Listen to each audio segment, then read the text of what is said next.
मेरे बहुत सारे मोहतरम व्यूअर्स जानते होंगे कि मशहूर व मारूफ तैमूर लंग का ताल्लुक समरकंद से था।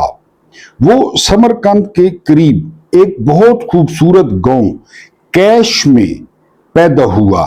उसके वालिदैन मामूली दर्जे के जिम्मेदार थे। वो जवान हुआ तो वो सिपाही की हैसियत से फौज में भर्ती हो गया, लेकिन बदकिस्मती से चूंकि वो बहुत खूबसूरत था और कम उम्र था, तो एक सालार ने उसके साथ बदफेली की और ये बदफेली उसकी जिंदगी का सबसे बड़ा कल्ट बन गया। फिर क्या हुआ? चंद माह बाद ही उसने सालार को कत्ल कर दिया और फौज की कमान संभाल ली। ये एक छोटे दर्जे के अमीर की फौज थी। बादशाह तैमूर की खुदादाद सलाहियतों से डर गया और उसने तैमूर से जान छुड़ाने की कोशिशें शुरू कर दी। तैमूर को अमीर की साजिशों की भिनक पड़ गई, लिहाजा उसने अमीर से जान छुड़ा ली और खुद बादशाह होने का ऐलान कर दिया। ये उसकी पहली बादशाह थी। उसके बाद वो घोड़े की पीठ पर बैठा और उसने आधी दुनिया सुमों में रोंद डाली। 1403 में जब उसका इंतकाल हुआ तो वो फातेह आलम और तैमूर दी ग्रेट बन चुका था। तैमूर तारीख का एक इंतहाई दिलचस्प किरदार था। वो हाफिज कुरान था, लेकिन वो ऐसा हाफिज कुरान था कि वो कुरान मजीद को अल नास से अलिफ लाम मीम तक उल्टा पढ़ता था, उल्टा पढ़ सकता था। वो दोनों हाथों से यकसा ताकत से तलवार चलाता था और लड़ता था। वो इंतहाई खूनख्वार था। वो जो मुल्क फतह करता था उसके तमाम मर्दों को जिबा कर देता था, औरतों को लौंडियां और बच्चों को गुलाम बना लेता था और सारे शहर को जलाकर राख कर देता था। वो चंगेज खान की तरह खोपड़ियों के मीनार भी बनाता था। उस जुल्म सितम के साथ साथ वो इल्म फन का भी शहदाई था। वो फातेह की हैसियत से जिस शहर में दाखिल होता था वो उसके तमाम आलमों, फाजलों और माहिरीन फन को अमान दे देता था, अमान में ले लेता। वो जंग के बाद उन आलमों के साथ मुनाजरा करता था, उनकी गुफ्तगू से लुत्फानंदोज होता था और उन्हें भारी मुराद और मुआवजे देकर अपने शहर सब्ज, ये शहर का नाम था, सब्ज भिजवा देता था, जहां उन्हें ता मर्ग शानदार वजीफा और पेंशन दी जाती थी। उसकी जंग का तरीका भी इंतहाई दिलचस्प था। वो अपने हदफ मुल्क के बादशाह को अतात कबूल करने की पेशकश करता था। अगर बादशाह ये पेशकश मुस्तरद कर देता था तो वो उस मुल्क पर हमला कर देता था और उसकी ईंट से ईंट बजा देता था।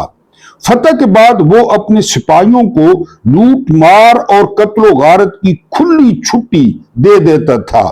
सिपाही कई कई दिनों तक कत्ल करते और लूटते रहते थे। जब उनका दिल भर जाता था तो तैमूर शहर को आग लगाने का हुक्म दे देता था। पूरा शहर राख का ढेर बन जाता था। तैमूर ने अपनी जिंदगी में 54 मुल्क 54 फतह किए। अमीर तैमूर ने अपनी आबीती भी लिखी थी। इस किताब का शुमार दुनिया की बेहतरीन किताबों में होता है। ये किताब तुर्की जुबान में पहली दफा लिखी गई, लेकिन ये सबसे पहले फ्रांसीसी में शाये हुई और उसके बाद दुनिया की 70 से ज्यादा जुबानों में इसका तर्जमा हुआ। उर्दू में यह किताब मैं हूं तैमूर के टाइटल से शाये हुई, यानी ये तैमूर का किस्सा था। अब आगे बढ़ें। दूसरी जंग अजीम कहा जाता है कि एडोल्फ हिटलर और विंस्टन चर्चिल की लड़ाई थी, लेकिन इसका नुकसान 2 करोड़ मासूम और बेगुनाह लोगों ने उठाया। 1945 में शहंशाह हिरोहितो ने अमेरिकी धमकी को संजीदा नहीं लिया, लेकिन उसकी गैर संजीदगी के नतीजे में हिरोशिमा और नागासाकी के वो बेगुनाह लोग मारे गए जिन्होंने ये जंग छेड़ी थी और न ही वो इसे रोकने की कुदरत रखते थे। मैं जूं जूं तारीख को इस जाविये से पढ़ता गया, मुझे ये कुदरत की सितम ज़रीफी बल्कि जुल्म महसूस होने लगा। लिहाजा मैंने एक दिन अपने एक दोस्त से इसका जिक्र किया तो उसने संजीदगी से जवाब दिया, ये काबिल गौर है। कुदरत अवाम को उसकी गफलत और बेहिस्सी की सजा देती है। पाकिस्तान से बेहतर ये कौन जानता है? मैंने पूछा, वो कैसे?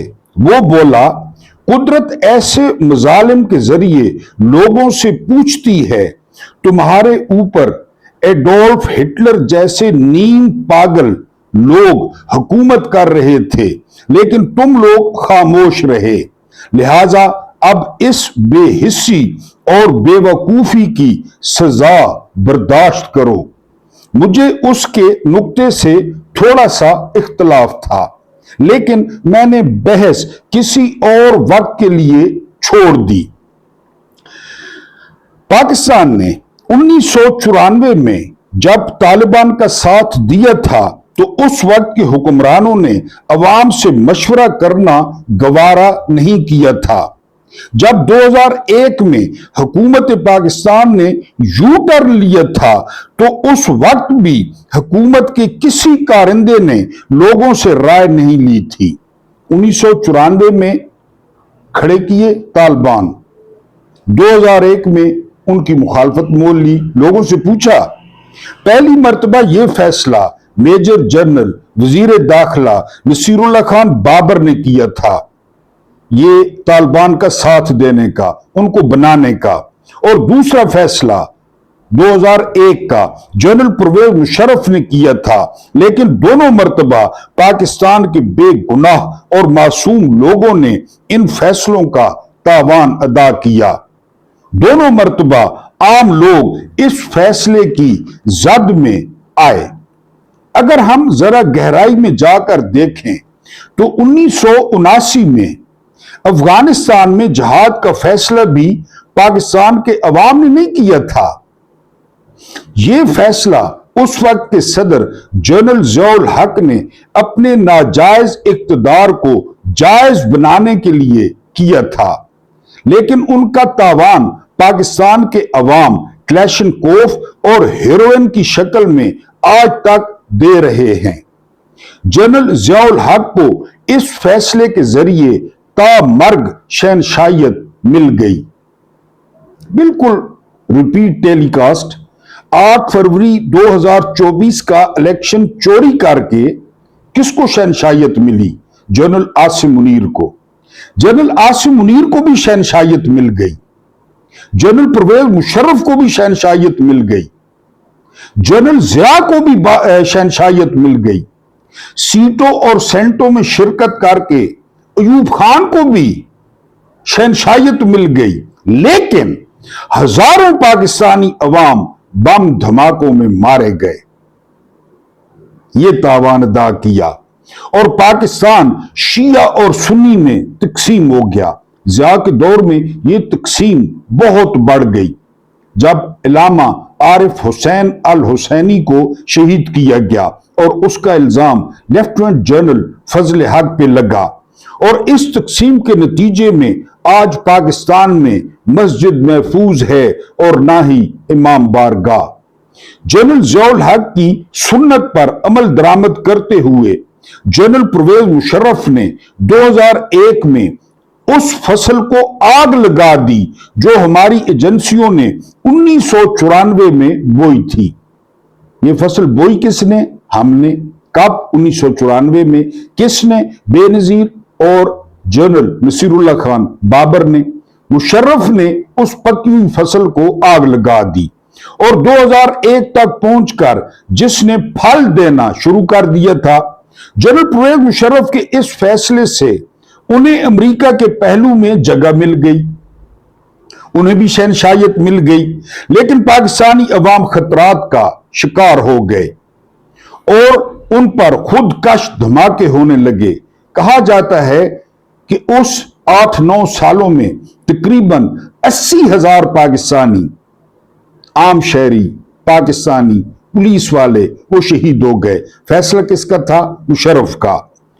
वो मस्जिदों, इमाम बारगाहों और बाजारों में मरने लगे, यहां तक कि तालिबान भी पाकिस्तान को दुश्मन डिक्लेयर करने पर मजबूर हो गए।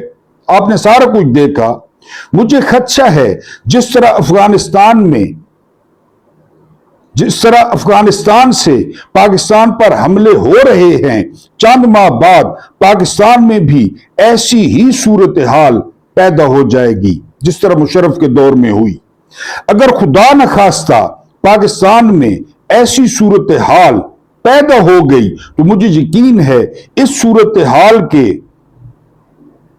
पैदा करने वाले तो आराम से जिंदगी गुजारते रहेंगे। मसला यह है आराम से, लेकिन हम बेगुनाह लोग एक बार फिर मरना शुरू हो जाएंगे।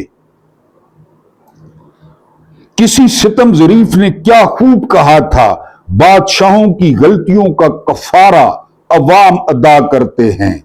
सबसे पहले मैंने आपको बताया तैमूर लंग, लाखों लोग मरे। फिर आपको बताया दूसरी जंग अजीम, लाखों लोग मरे। फिर आपको बताया पाकिस्तानी जर्नैल, शहनशाहियत, बादशाहत हमारे पास हो। आजकल जो कुछ हो रहा है, ईरान, अमेरिका, मुज़ाकरात, इस्लामाबाद बंद, रावलपिंडी बंद, पाकिस्तान बंद, किसी तरीके से शहनशाहियत बरकरार रहे, किसी तरीके से अमरीकी इंसानी हुकूक का मुतालबा न करे, किसी तरीके से इमरान खान की बात न हो, इमरान खान की नाजायज कैद पर बात न हो। डॉक्टर इकबाल ने क्या कहा था? डॉक्टर इकबाल ने कहा था, अल्लाह के निश्तर हैं, तैमूर हो या चंगेज। निश्तर तीर को कहते हैं कि ये अल्लाह के तीर हैं, अल्लाह के, और अल्लाह इससे सर्जरी करता है कौमों की। आसिफ मुनीर भी अब उसमें शामिल हो गए हैं। ये अल्लाह के तीर हैं, बकौल डॉक्टर इकबाल, अल्लाह के तीर हैं, तैमूर हो या चंगेज या जिया या मुशर्रफ या आसिफ मुनीर। और फिर क्या होता है? इनकी गलतियों का कफारा अवाम अदा करते हैं। हमारे बादशाह जो कुछ कर रहे हैं, हमारे जर्नैल जो कुछ कर रहे हैं, मुझे खतरा है हमारे आने वाली नस्लें इसका कफारा अदा करेंगी और वो जमहूरियत को कभी अपनी असल शक्ल में नहीं देख पाएंगी, वो इंसानी हुकूक को नहीं देख पाएंगी। वो जब ये वीडियोस देखेंगी, जब ये विजुअल देखेंगी, तो वो ये फैसला करने में मुश्किल महसूस करेंगी कि पाकिस्तान पे इंसानों की हुकूमत रही है या जानवरों की या बादशाहों की या शहनशाहों की। बिस्मिल्लाहिर्रहमानिर्रहीम। मेरा नाम महमूद न्यादी है। अस्सलाम वालेकुम वरहमतुल्लाहि वबरकातुहू। आज आपके साथ दूसरा इंटरेक्शन, दूसरा आमना सामना 27 अप्रैल 2026 की तारीख, सोमवार का दिन, हफ्ते का पहला दिन। जिंदगी की सबसे मुश्किल घड़ी में घिर चुका हूं। जिंदगी का सबसे मुश्किल मरहला पेश आ चुका है, लेकिन अभी उसका इजहार नहीं कर सकता। तकरीबन 24 घंटे में उसका फैसला हो जाएगा। लेकिन आप लोग अगर सुन रहे हैं तो आप लोग दुआ करें कि उस मुश्किल तरीन घड़ी से अल्लाह पाक मेहरबानी करे, अल्लाह पाक रहम करे मुझ पर खुसूसी तौर पर और मेरे बच्चों पर, और मैं उस घड़ी से निकल जाऊं। लेकिन आपके सामने ताज़ा तरीन खबरें रखता हूं। एक वीलॉग जो 50% आपके सामने पेश कर दिया, एक छोटा सा हिस्सा उसका रहता है। वो हिस्सा ये है कि मेरे जिले मियांवाली में उसका एक इलाका है पाई खैल।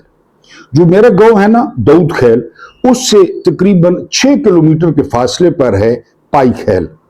ये जो एफआईआर दर्ज हुई है, इसने दुनिया के तमाम रिकॉर्ड्स तोड़ दिए हैं। वहां पे दो बंदे हैं, मैं उनको जानता हूं। वो उमूमन औरतों को, ख्वाजा सराओं को वो बुलवाते रहते। और क्यों बुलवाते रहते? क्योंकि माएँ और बहनें देखती हैं, तो मैं तफसील में नहीं जाता। बहरहाल जी, उन्होंने, एक मेरे गांव के बंदे ने उनसे राब्ता किया और एक मखसूस नाम दिया कि इसको फैसलाबाद से बुलवाएं। अब वो खातून, क्योंकि एफआईआर में मुसम्मात लिखा गया है, वो मुसम्मात जो है वो तशरीफ लाती हैं पाई खेल में। इधर से जो मेरे गांव का नौजवान था, वो रेट फिक्स करता है 2000 का, क्योंकि मुसम्मात बताती हैं कि मेरा रेट 2000 है। वो पाई खेल पहुंच जाती हैं। जिसको मैं पर्सनल जानता हूं, जिस बंदे को, वो बंदा 2000 रुपये लेकर वो भी पाई खेल पहुंच जाता है। बहरहाल उन्हें मौका प्रोवाइड किया जाता है, उन्हें महफूज जगह प्रोवाइड की जाती है।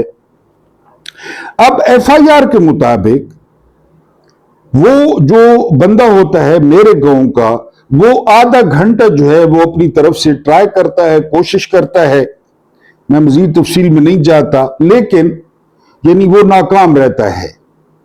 जब वो नाकाम रहता है तो वो 2000 रुपये देने से इनकार कर देता है कि मेरा मकसद पूरा ही नहीं हुआ। जो मकसद आजकल आप देख रहे हैं सोशल मीडिया पे और हर तरफ पाकिस्तान में, आपको पता है। अब वो मुसम्मात 15 पे कॉल करती हैं। जरा गौर करना है, पुलिस आ जाती है, पुलिस एफआईआर काट देती है। वो औरत फैसलाबाद से क्यों आई? अच्छा खासा फासला है, मेरे गांव से फैसलाबाद का अच्छा खासा फासला है। कि वो क्यों आई, किस मकसद के लिए आई, यहां पे क्या हुआ? मुकदमा दर्ज हो गया और इसने दुनिया में तकरीबन तमाम रिकॉर्ड्स तोड़ दिए हैं इस एफआईआर ने। यह है पुलिस, ये है कानून नाफिज करने वाले इदारे पाकिस्तान में। क्योंकि बाकी तो हर चीज ठीक हो गई है, बाकी तो हर तरफ अमन और शांति हो गया है, तो वो बंदा 2000 रुपया देने से इनकारी है कि मुझसे कुछ नहीं हुआ। मुसम्मात 2000 लेने पर इसरार कर रही हैं कि मेरा 2000 रुपया वहां गुजार कराया जाए, मैं फैसलाबाद से आई हूं। अब एफआईआर कट गई है, अब वो 2000 वाला भी कितने हजारों पे पहुंचेगा, मुसम्मात कितने हजारों पे पहुंचेंगी, मुसम्मात को किन मराहिल से गुजरना पड़ेगा, वो जो शौकीन था मेरे गांव का वो किन मराहिल से गुजरेगा, ये तो आप बहुत अच्छी तरह जानते हैं। और फिर क्योंकि गांव में उई उई हो रही है पहले, फिर ये आपको पता है कि अगर out of the box settlement नहीं होती तो उसने अदालत में जाना है, वहां पे जज भी होगा, वहां पे वकील भी होंगे और वहां पे जो है ना दलाइल भी होंगे, वहां पे सबूत भी होंगे। हो सकता है ये मुकदमा या अफरीदी के सामने आ जाए, अमीनुद्दीन खान के सामने आ जाए, और इस किस्म के मुकदमे इनके सामने आने चाहिए, आने चाहिए। इनको भी अपनी औकात का पता चले कि अब हमारी औकात क्या रह गई है। इस एफआईआर ने सोशल मीडिया पे धूम मचा दी है। मेरे पास एफआईआर की कॉपी मौजूद है, वो मैं आपको नहीं दिखा रहा। बहरहाल ये हमारा वीलॉग जो है आज का, ये वीलॉग था। लेकिन आपके सामने जो कुछ हो रहा है, एक तो अपनी परेशानी का जिक्र किया, 24 आवर्स वेरी इंपॉर्टेंट। मेरे पूरा जो लाइफस्टाइल है, मेरा पूरा जो घर का निजाम है, इन 24 घंटों में डिपेंड करता है।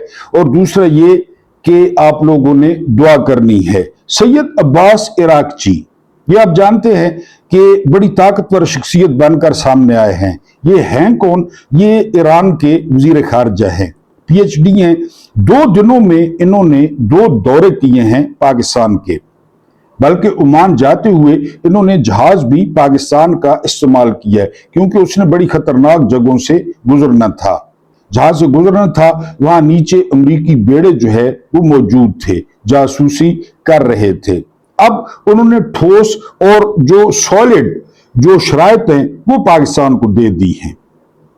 उसमें पहली शर्त यह है कि आबनाए हुर्मुज़ के लिए नया निजाम नाफिज किया जाएगा, और ईरान ने आला ज़र्फी का मुजाहरा करते हुए इस पे ओमान का दावा भी तस्लीम कर लिया है कि आबनाए हुर्मुज़ 50% ओमान की है और 50% जो है वो ईरान की है। अगर इस पे टैक्स लगता है तो ये 50-50 होगा।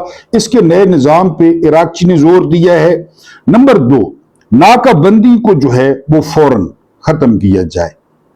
जो नाकाबंदी कर रखी है अमेरिका ने, कोई जहाज वहां से गुजर नहीं सकता, उसको खत्म करने का मुतालबा किया है इराक़ची ने। नंबर 3 जो सबसे इंपॉर्टेंट है, वो तकरीबन बनते हैं 120 खरब डॉलर्स। ये मुख्तलिफ मुल्कों में पड़े हैं, ये ईरान के हैं। 79 में इनको फ्रीज किया गया था। अब अब्बास इराक़ची ने रिटर्न दिया है कि वो वापस किए जाएं। न सिर्फ वो वापस किए जाएं, बल्कि एक सर्वे के मुताबिक ये जो जंग हुई है इसमें सिर्फ 30% अमेरिका और इजराइल ने फौजी तनसीबात को निशाना बनाया है। 30% सिर्फ। 70% जो सोशल इंफ्रास्ट्रक्चर था उसको तबाह किया है। उसके हर जाने का जो है वो मुतालबा किया है ईरान ने। ये पहली दफा सॉलिड और रिटर्न मुतालबात आए हैं ईरान की तरफ से। एक और जो इसमें नया मोड़ आया है वो ये कि ईरान मुबैना तौर पे समझता है कि पाकिस्तान का झुकाव वो अमेरिका की तरफ है। यानी पाकिस्तान जो बात ईरान को कन्वे करता है उस तरह की कोई बात अमेरिका को कन्वे नहीं करता। ये हो गए अब्बास इराक़ची। डोनाल्ड ट्रंप ये पहले भी पागल था, आपको पता है। फायरिंग का जो फॉल्स फ्लैग ऑपरेशन हुआ, अब तो ट्विटर पे एक ऐसा ट्वीट आ गया है कि जिस बंदे ने फायरिंग की 2 साल या 3 साल पहले उसका नाम ट्विटर पे मौजूद है, और ये टीचर है। टीचर ऑफ द मंथ इसको इनाम भी मिला है। डोनाल्ड ट्रंप कहते हैं कि ये जो फायरिंग का वाकया है ये मुझे ईरान की जंग जीतने से नहीं रोक सकता। मैंने पहले कल परसों मैंने वीलॉग किया था अमेरिका का 9 मई false flag operation, totally false flag operation. अब वो कह रहा है, पहले कहते हैं हम जंग जीत चुके हैं, अब कहते हैं जीतने से कोई नहीं रोक सकता। हमने बैरियर तबाह कर दी, एयरफोर्स तबाह कर दी, क़यादत को शहीद कर दिया। अब कह रहा है जीतने से कोई नहीं रोक सकता। अब डॉट कनेक्टिंग कर लें।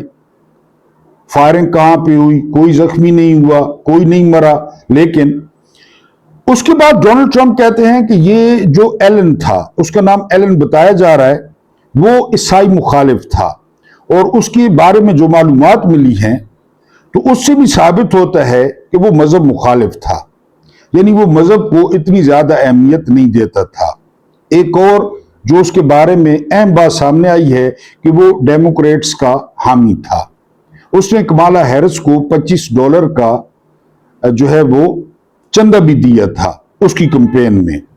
उसके बाद जो अगली खबर है वो खबर ये कि पाकिस्तान के सदर ने, वज़ीर आज़म ने, वज़ीर खारजा ने और दूसरी शख्सियात ने शदीद मुज़म्मत की है ट्रंप पर हमले की।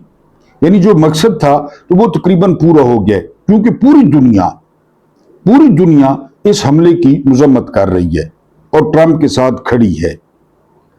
लेकिन मैंने कल भी बताया था कि पाकिस्तानियों को गजा पे तौफीक नहीं हुई, इस्माइल हानिया पे तौफीक नहीं हुई, ईरान पे तौफीक नहीं हुई, अली खामेनाई पे मुज़म्मत की तौफीक नहीं हुई, अली लारिजानी पे नहीं हुई। लेकिन वालिद साहब पर जो हमला हुआ है, जो फेक है, उस पर इनको बड़ा अफसोस हुआ है। इनको शौक लगा है, SHOCK। बेंजामिन नेतन्याहू ने शौक का वर्ड इस्तेमाल किया है, और शहबाज शरीफ अर्दली ने शौक का वर्ड इस्तेमाल हुआ है कि हम यतीम होते होते रह गए, कि अगर हमारा जवान साल बाप मारा जाता तो हमारा क्या बनता। लोग तो हमें मानते नहीं है, ना नेतन्याहू को मानते हैं, ना इनको मानते हैं। यहां भी जाली सरकार है जिसके पीछे जो है वो अमेरिका खड़ा है। उसके बाद जो इंपॉर्टेंट खबर है कि इजराइल ने शैतानुल अरब मुत्तहिदा अरब अमारात को पहली दफा आयरन डोम नस्ब करके दिया है। ये एयर डिफेंस सिस्टम है और बड़ा तगड़ा और कीमती एयर डिफेंस सिस्टम है, क्योंकि ईरान ने कहा है कि अगर दूसरी लहर शुरू होती है तो वो कम अज कम यूएई को राख का ढेर बना देगा। और यूएई इस बात को जानता है, क्योंकि यूएई बार बार उकसा रहा है इजराइल को और अमेरिका को कि वो ईरान को खत्म करे, वो जंग बंद न करे, वो ईरान का इलाज करे। तो ईरानियों ने जो अपने नेक्स्ट टारगेट्स हैं उन पे यूएई को पहले नंबर पे रखा हुआ है, लिहाजा इतना ज्यादा खर्च करके आयरन डोम वहां पे लगाया गया है। ठीक हो गया जी। अब एक और खबर सुने। तालीम और सेहत का बजट वो कम कर दिया गया है क्योंकि शऊर से पेट नहीं भरता। मैंने आपको बताया है कि जो पाकिस्तानी इशराफिया है वो शऊर से बहुत डरती है, बहुत डरती है। बांग्लादेश में शऊर ज्यादा था, नेपाल में ज्यादा था, इंडोनेशिया में ज्यादा था। वहां पे क्या हुआ, यहां पे उन्होंने तालीम का बजट कम किया, अस्पतालों का बजट कम किया। टोंसा में 331 बच्चों को एक सिरिंज 10-10 दफा लगी और वो एड्स का शिकार हो गए। इस्लामाबाद में सबसे तेजी के साथ फैलता हुआ मर्ज एड्स है। 41 नौजवान पर मंथ वो इस मूजी मर्ज का शिकार हो रहे हैं। और ज्यादातर बताया जा रहा है, एड्स के बारे में अमूमन तासुर होता है कि वो जो गलत कारियां हैं, वो जो नाकाबिले बयान कमजोरियां हैं, खाली वो नहीं, अस्पताल भी एड्स बांट रहे हैं। उनके आलात, उनकी दवाइयां, उनका माहौल, उनकी चादरें, उनके बिस्तर, ये सारा कुछ शामिल है, क्योंकि हुकूमत की ये तरजीह नहीं है। अब देखें ना, जो मैं आपको खबर देने लगा हूं वो ये कि सेहत और तालीम का बजट कम कर दिया गया। स्कूल यूनिवर्सिटीज वैसे ज्यादातर अब बंद रहती हैं। किया क्या जा रहा है, अरबों रुपए लगा के 500 एकड़ पर लाहौर में फिल्म सिटी बनाया जा रहा है। Film city. अभी तक इतराज किया जाता है कि इमरान खान ने अर्तुगरुल ड्रामा तुर्की से बात करके पाकिस्तान में चलाया। अर्तुगरुल यानी इतना शानदार ड्रामा जिसने नौजवानों को बहुत मुतासिर किया, नौजवानों को तारीख बताई। उस पर तो मुजम्मिल शाह को इतराज है, लेकिन अब फिल्म सिटी, एक छत के नीचे हर माल, हर चीज आपको मिलेगी और ये बनेगा 500 एकड़ पे, 500 एकड़ लाहौर में, और इस पे अरबों रुपए खर्च होगा। अब डॉट कनेक्टिंग करें, तालीम का बजट कट किया गया, सेहत का बजट कट किया गया और फिल्म सिटी बन रहा है 500 एकड़ पे। तरजीहात आपके सामने, खुली छुट्टी दी गई है। शहनशाहियत का किस्सा मैंने आपको सुनाया कि ये शहनशाह फैसले तो कर देते हैं। अयूब ने सीटों और सेनेटों में शिरकत की, मेरी उम्र के लोग जानते होंगे, अमेरिका के कहने पे। उसके बाद याया ने अमेरिका और चीन की अंडरस्टैंडिंग कराई हेनरी किसिंजर के जरिए, ठीक है। उसके बाद जनरल ज़िया ने अफगान जहाद लड़ा। उसके बाद परवेज मुशर्रफ ने जो है वो जंग लड़ी, यानी दहशतगर्दी के खिलाफ वो फैसले कर गए। अवाम ने कितना भुगत रहे हैं। अब कोई हीरोइन फ्यून खत्म करके दिखाए, घर घर में क्लाशनकोव है, खत्म करके दिखाए, हर शादी पे क्लाशनकोव मौजूद है। 5-5 हजार की काबलियों ने आकर बेची यहां पे, उधर से लूट कर। पाकिस्तान में पहले नहीं थी, वो गए। इनके फैसले, उनकी पेमेंट अवाम करती है, यानी पेमेंट अवाम कर रही है ना। गैस वालों ने समरी भेजी है कि 200% गैस की कीमतों में इजाफा किया जाए, 200%। अब बताएं, यानी जिनका बिल 100 रुपया आता था अब वो 300 अगर मंजूरी हो गई। ये सारा क्यों हुआ? जाली हुकूमत, जाली रजीम, जालिम रजीम, फसायत, जुल्म, कोई अपोजिशन नहीं, कोई मुजाहरा नहीं, कोई एहतजाज नहीं, तो अवाम भुगत रहे हैं। उनको क्या है? ये आपको मुज़ाकरात क्या दे रहे हैं? पाकिस्तान को क्या? बहुत अच्छी बात है, मुज़ाकरात हो, अमन हो, जंग बंद हो, बहुत अच्छी बात है। आपको दे क्या रहे हैं? अपनी शहंशाहियत, अपने नंबर, अपनी फोन कॉल्स। अभी फलां पे फोन हुआ, अभी फलां पे फोन हुआ, अभी ट्रंप को इनके नाम भी नहीं आते।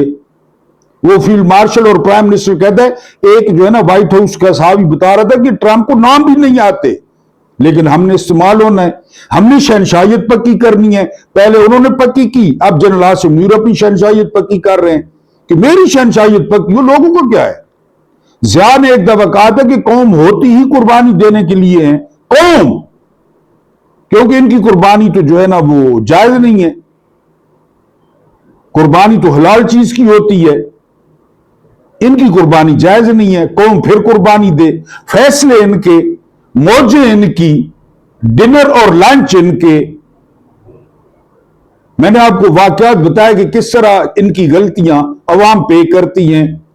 किधर गया विंस्टन चर्चिल, किधर गया एडोल्फ हिटलर, किधर गया रूजवेल्ट, किधर गया जोसेफ स्टालिन? जरा पढ़े ना किताबों में, डॉक्यूमेंट्रीज देखें। वो किसी के बाप थे, किसी के बेटे थे, किसी के शौहर थे, किसी के भाई थे, जो करोड़ों लोग मारे गए गुमनाम राहों में, गुमनाम राहों में मारे गए।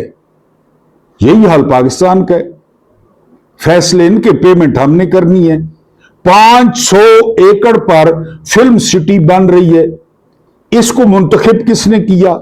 इसको लाया कौन? इस खातून को आप सारा जानते हैं। उसके बाद जो आखिरी खबर आपके साथ शेयर करनी है वो ये कि बेंजामिन नेतन्याहू को एक तो कैंसर हो गया है, मैंने पहले आपको बताया था। उसकी तशखीस भी हो गई है, उसकी तस्दीक भी हो गई है और वो उससे निपट रहा है। लेकिन जो सबसे बड़ा खतरा अब पैदा हुआ है नेतन्याहू के लिए कि इजराइल के 2 साबिक वज़राए आज़म ने अपनी दोनों पार्टियों को मर्ज कर दिया है, अपनी दोनों पार्टियां एक कर दी हैं और उसका नाम रखा है टुगेदर। उसके खिलाफ मुजाहरे हो रहे हैं कि 2 दहाइयों से ये बंदा आराम से न बैठता है, न बैठने देता है, न तरक्की करता है, न तरक्की करने देता है, क्योंकि उसका सारा दारो मदार वो जंग पर है। अगर जंग में लगी रहेगी इजरायली कौम और इजरायली फौज, तो उसकी करप्शन पर, उसकी रिश्वत पर ध्यान नहीं जाएगा। लेकिन अब जो इत्तेहाद हुआ है और टुगेदर पार्टी बनी है, एक तो बहुत ज्यादा मुजाहरे हो रहे हैं उसके खिलाफ, और पहली दफा सीरियस थ्रेट है बेंजामिन नेतन्याहू के लिए। अब पोल्स बता रहे हैं कि डोनाल्ड ट्रंप वो मिड टर्म इलेक्शन हारेगा और ये जो बेंजामिन नेतन्याहू है ये नवंबर में होने वाले आम इलेक्शन में ये बुरी तरह पिटेगा। लोगों को इसकी पॉलिसियों से इत्तेफाक नहीं है। डोनाल्ड ट्रंप के बारे में कहा जाता है कि एप्स्टीन फाइल्स, वो उनके पीछे छुप रहा है, वो जंग कर रहा है। इसके बारे में लोग कहते हैं कि ये रिश्वत और करप्शन के पीछे छुप रहा है और जंग छेड़ देता है और उनको लालच देता है कि मैं ग्रेटर बना रहा हूं, मैं लबनान की आबादियों पे कब्जा कर रहा हूं, मैं गोलान की पहाड़ियों पे कब्जा कर रहा हूं। अब सबसे बड़ा खतरा बनाकर पेश किया गया। आपको अच्छी तरह याद होगा कि सबसे पहले इन्होंने खतरा बनाकर पेश किया सद्दाम हुसैन को। Chemical weapons, mass destruction weapons किधर गए, कहां से निकले? पूरा इराक हलाकू खान की तरह जो है ना वो तहवाला कर दिया गया। इस्लामी सकाफती मरकज अभी तक देख लें, यानी जोंकों की तरह तेल चूसा जा रहा है। वहां पे सारे अमेरिकन का कंट्रोल है तेल पे, सारी अमेरिकन कंपनियों का, वहां से तेल ले जा रहे हैं। यही हाल अब ईरान के साथ करने का दिल है कि ईरान के साथ ये हो जाए। पहले वेनेजुएला के साथ आपने देखा, यानी खुली बदमाशी है ना। निकोलस मादुरो को उठा के ले गए, अब वेनेजुएला पे अमेरिकी आ गए हैं, तेल कंट्रोल कर लिया उन्होंने। यही काम वो ईरान में करना चाहते हैं। ये एप्स्टीन से जान छुड़ाना चाहता है, वो अपनी करप्शन और रिश्वत से जान छुड़ाना चाहता है। कदम कदम पे उसने करप्शन की, उसने रिश्वत ली। यहां पे जेरेड कृष्णर अरबों से, यानी अलिफ वाला अरब, एन वाले अरबों से अलिफ वाले अरबों डॉलर ले चुका है जेरेड कृष्णर। और अमेरिकन कह रहे हैं कि ट्रंप की दूसरी दफा इक्तदार में आने के बाद जो ट्रंप के बेटे हैं और जो ट्रंप का दामाद है, उनके असासे वो रात दिन जो है वो बढ़ रहे हैं, क्योंकि इसके बेटे कंस्ट्रक्शन में, जेरेड कृष्णर जो वो दलाली कर रहा है अरबों की, और अरबों से जो है वो मिलियंस ऑफ डॉलर्स वो ले चुका है और ले रहा है। ये एप्स्टीन से मुतासिर है, वो जो है ना रिश्वत से मुतासिर है। बहरहाल दो दफा दो वज़ीर आज़म ने टुगेदर पार्टी बनाई है और कहा जा रहा है कि इस दफा खौफनाक शिकस्त बेंजामिन नेतन्याहू का इंतजार कर रही है। अल्लाह पाक आपको आसानियां अता फरमाए, आसानियां बांटने की तौफीक अता फरमाए। मेरा रब्बे करीम आपके और मेरे मरहूमीन की मग़फ़िरत फरमाए, उनके साथ अदल का नहीं रहम का और एहसान का मामला फरमाए। मुझे बर्दाश्त करने का बहुत बहुत शुक्रिया।